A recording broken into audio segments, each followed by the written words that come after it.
刚有大脑的时候都按女生来发育，因为女生是大自然的默认性别。我们大脑它的架构在很早由激素来决定。怀孕之后，它首先是一个细胞，然后一个细胞分裂成两个，两个分裂成四个，四个分裂成8个，然后它变成一个小囊胚。所谓囊胚就是一个球，它由球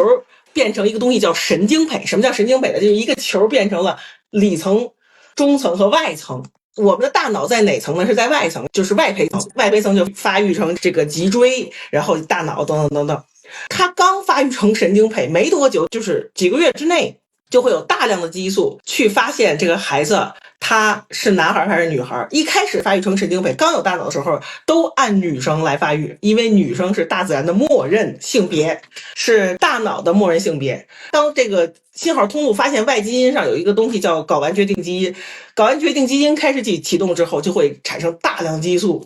启动叫大脑改装过程，就是把一些雌性通路杀死，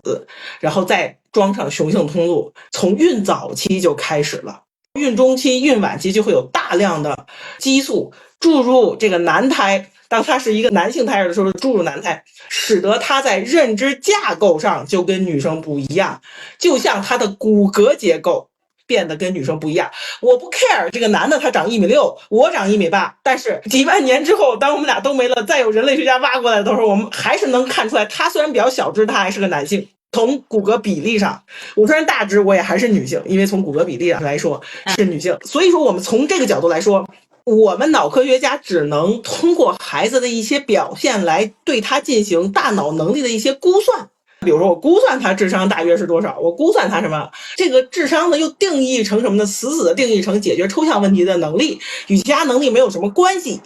所以我们进行的估算它也不一定准，而且也不能说我这个语言能力强我就认为他像女生，这个孩子他数学能力强我就认为他像男生，他不是这样的，他的整个的这个认知架构的比例是不一样的，因此男女大脑是有不一样的。虽然有不一样的认知风格，但是可以达到相等水平的智力成就。就像是你做一个题，你可以有不同种思考方式，但是最后大家都能达到对的答案。